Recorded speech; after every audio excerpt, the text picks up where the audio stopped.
Rusty Stubb, quand il est arrivé avec Houston, c'était les Colts dans ce temps-là. Lui, il sortait de la Nouvelle-Orléans.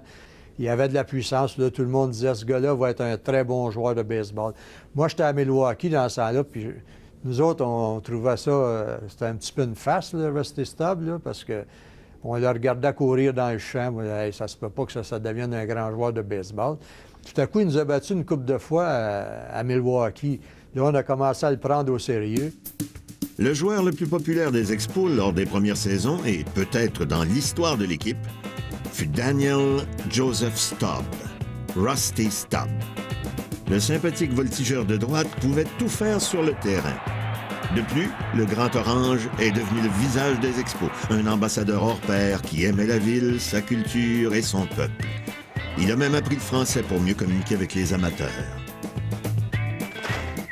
Rusty Stubb, là, c'était sur un vrai de vrai. Et puis, il comprenait le rôle qu'il avait à jouer à Montréal. Et puis, il jouait merveilleusement bien. En plus de ça, il n'était pas un club par parure. C'était un bon joueur. Mais coup de théâtre à l'aube de la saison 72. Stubb est échangé aux Mets de New York. Les partisans ont le cœur brisé pour la première fois. Rusty Stubb a donné le départ et le signal des Expos qu'on ne garde pas de joueurs qui coûtent cher. À compter de Rusty Stubb, faites le tour de l'histoire des Expos, même à l'époque de Charles Bronfman.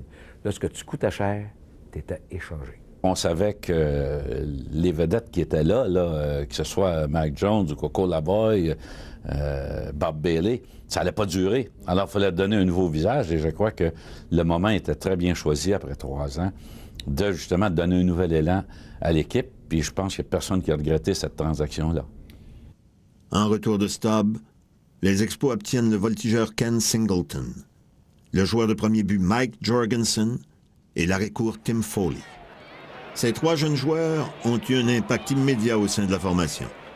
Jorgensen a frappé 13 circuits, Singleton en a frappé 14 et le combatif Foley a disputé 149 matchs à l'arrêt-court. Ce dernier fut le joueur d'arrêt-court des Expos pendant 5 saisons. Il fut échangé en 1977 aux Giants de San Francisco en retour de Chris Spire. Pour ce qui est de Rusty Stubb, il fut accueilli en héros le 27 juillet 1979 lors de son retour dans l'uniforme des Expos. Le Grand Orange a eu droit à une ovation monstre de 5 minutes des 59 000 spectateurs au Stade olympique lorsqu'il s'est présenté au cercle d'attente. À la surprise générale, les Expos se sont retrouvés bien malgré eux dans une course au championnat. En 1973, c'est un grand droitier de 6 pieds 6 pouces qui était le pilier de l'équipe au monticule, Steve Renko. Il termina la saison avec un dossier de 15 gains et 11 revers.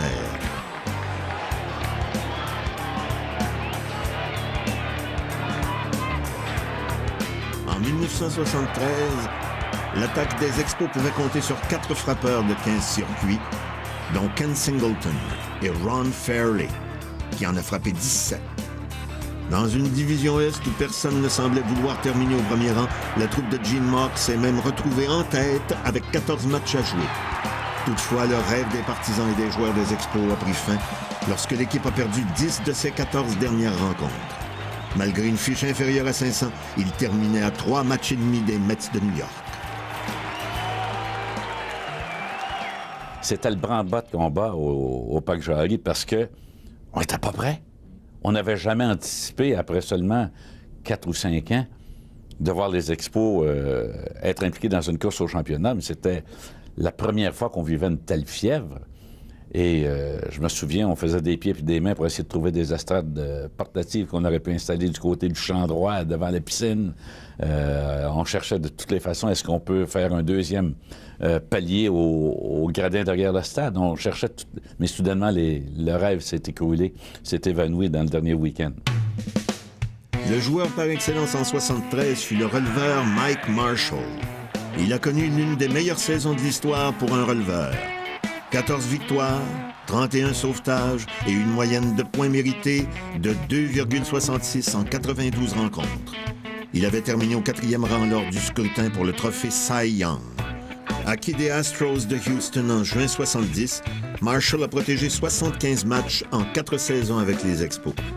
En décembre 73, Marshall était échangé aux Dodgers de Los Angeles en retour du voltigeur Willie Davis. Âgé de 34 ans, Davis venait de remporter 3 gants d'or pour son excellence en défensive au champ-centre avec les Dodgers. Davis n'a pas déçu. Il a frappé pour 295, avec 12 circuits, 89 points produits et 25 buts volés, méritant le titre de joueur de l'année. Au terme d'une autre saison de 79 victoires, la direction a décidé de faire des changements, complétant 4 transactions, dont une fort mémorable. Ils échangeaient le voltigeur Ken Singleton. Âgé de seulement 27 ans, le frappeur ambidextre était devenu en 73 le seul joueur des majeurs à marquer et produire 100 points, recevoir au moins 100 buts sur balle, tout en frappant pour 300. Singleton a pris la direction de Baltimore en compagnie du lanceur droitier Mike Torrez, auteur de 15 victoires.